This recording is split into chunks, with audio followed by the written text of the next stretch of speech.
Let's be honest, talking to a piece of glass in an empty and silent room is incredibly awkward. You're overthinking your hair. You hate the sound of your own voice and you want to get out of this situation ASAP. Today, I'm gonna show you how to break the ice with yourself and how to finally feel a bit more at home in front of the camera. This is gonna be part 1 of a 3-part series in which I want to show you how to feel more comfortable in front of the camera, how to be comfortable in front of people, and then also how to conquer and master the stage. But let's start from the top. First, we need to talk about mindset. As I just mentioned, speaking in front of a camera is incredibly awkward, and it will feel awkward and it will feel uncomfortable at first. Contrary to what I have just mentioned and what you can read in the title, stands the point that our goal is not to feel comfortable in front of the camera at first. Especially as a beginner, the goal is to feel all the feelings, the nervousness, maybe even the anxiety, the insecurity, and do it anyways. Because we will have to teach our body that going through uncomfortable situations is safe. We will have to teach our nervous system that if we go through it, there will be no negative consequences we have to face. Think of it like you're having a job interview. You feel all the nerves coming in, but actually this adrenaline that kind of rushes your body helps you to be on point, to be awake. This is all something we can actually benefit from. And think of it this way, there are no negative consequences that you are not able to handle. I promise. What is also very important, and I know it myself very well, you will have to face the inner critic. Get used to your voice sounding a bit different when you listen back to what you have just recorded. Get used to seeing yourself on screen, because normally, when are we actually facing ourselves from a different perspective? Probably very rarely. Whatever it is you're seeing, stop your thoughts and stop your criticism right there, because we cannot use it. And especially if you take the leap, if you take courage to get yourself in a new situation, you don't need having yourself criticizing you, judging you, and having negative thoughts about yourself. What I also want to give you as a tip is that if you are not used to talking to yourself at all, feel free to put the camera aside, to put the device aside, whatever you're filming yourself on, maybe your phone. And really practice to start speaking to yourself in an empty room. Maybe you are living with a partner, you're living with family, and you talk all day long inside your walls. But it could also be the case that you live alone and that talking to literally no one will be very strange for you. Now that our mindset is clear, we have to create a safe space for ourselves. As I just mentioned, it might be unfamiliar to speak to a device. And what would help in that situation is to start the device, but maybe hide it with a blanket or so. On the other side, maybe you are a person who really needs to see yourself. I have a camera set up and there's a screen, there's a flippable screen on the camera. Personally, I would recommend not having the flippable screen out at first, because you will tend to look at yourself all the time. It is not really personal. If you are filming on your phone, what normally happens is that you see yourself in selfie mode, so you can talk to yourself, of course. And it might help you at first to get comfortable to seeing yourself on camera. I do know that it is quite irritating for some people, so it might be a good exercise to just hide it all, film from your back camera, just practice without actually seeing the device. I would start with setting the camera up on eye level. And if it helps you actually stand up, what normally happens if we're filming and we feel uncomfortable is that we tend to lose our posture. We tend to maybe speak like this, and our voice becomes a bit more quiet.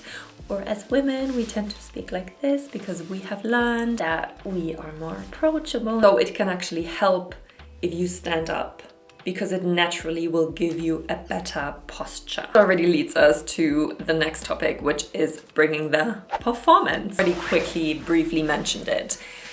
What are you gonna talk about? So maybe you're watching the video because someone at work told you, well, you have to film videos for us. Maybe you will have to record something because you need to teach other people.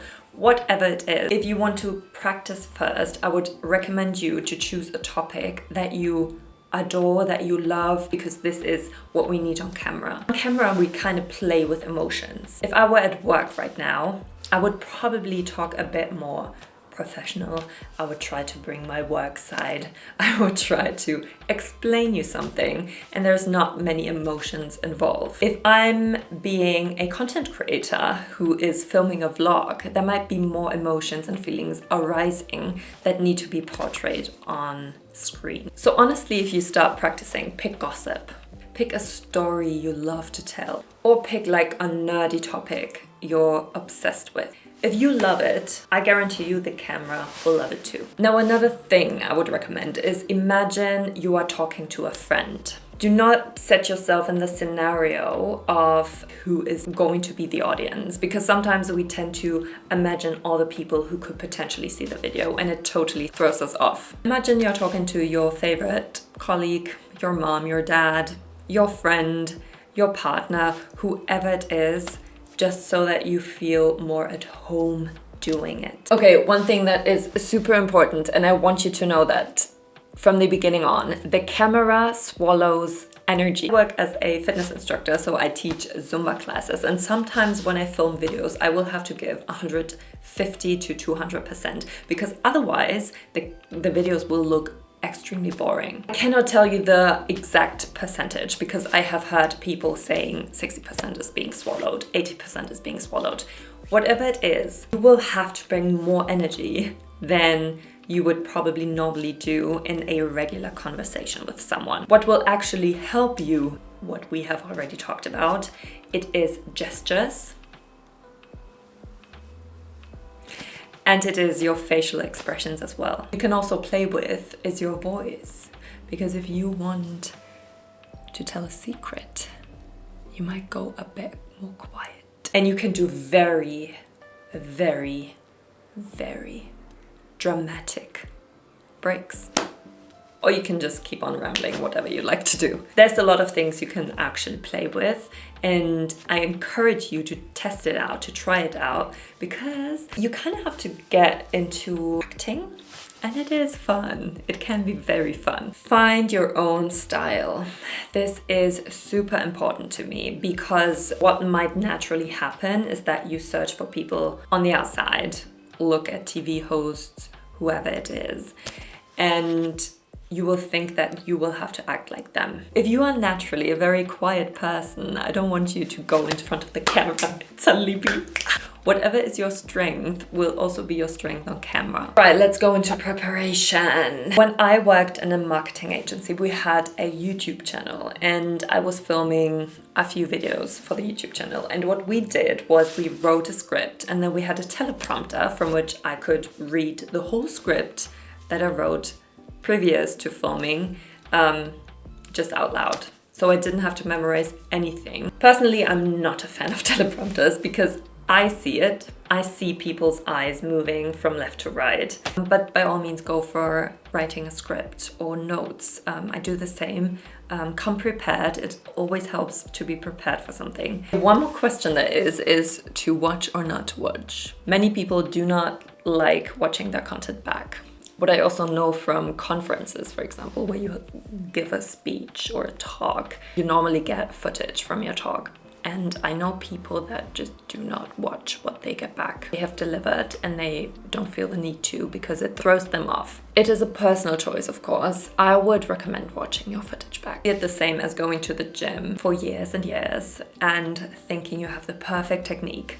But then you set up a camera and you film yourself and you see so many things that need to be improved. Feedback from yourself is very important. And I am being honest, like when I think of videos I film or when I think of footage I get back from myself, I normally do not watch it from end to beginning. I skip to a few parts and watch maybe 1 or 2 minutes, watch 30 seconds here, 20 seconds here, just to get the vibe of it. And I promise you, I'm already seeing so many things I want to improve, but I'm also seeing the positive things. Oh my God, you did a great job there, which is very encouraging as well. Right, I have another trick I want to share with you.